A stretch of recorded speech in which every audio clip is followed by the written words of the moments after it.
Ilmu nggak boleh kunci. Dia mengunci kita supaya kita tidak salah, tidak tinggal salah, supaya kita tidak berjudi. Dikunci oleh ilmu. Jadi ilmu menjaga kita menjaga sementara harta kita harus menjaga dia. Yang kedua, ilmu kalau kita berikan ke orang lain dia bertambah. Kalau harta berikan kepada orang lain dia habis. Tanya kajian itu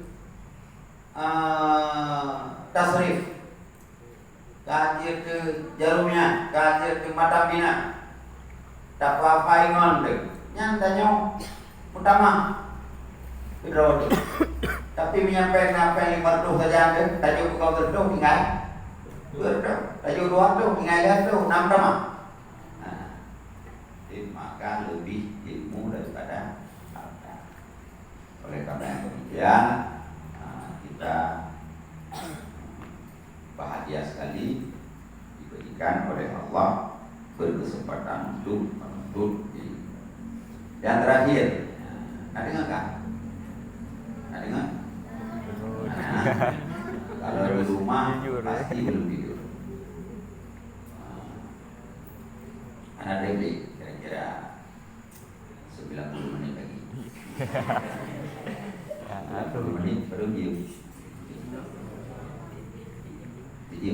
Mana doang.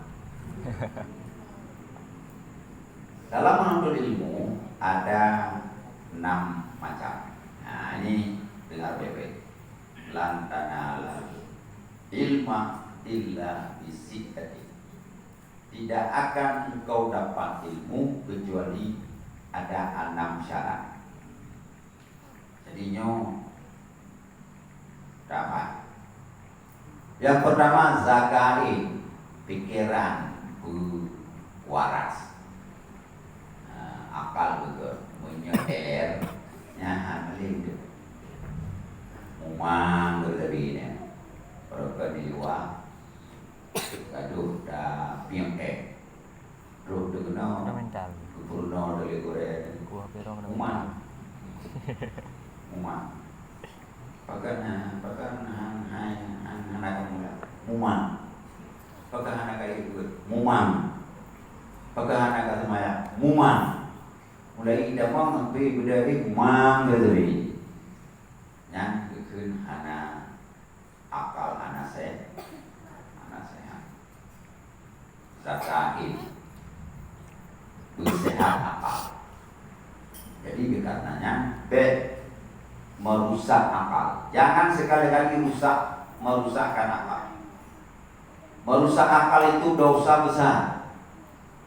Karena akal ini diberikan oleh Allah untuk bisa kita berpikir. Maka di kata-kata ini jib lim cap kami.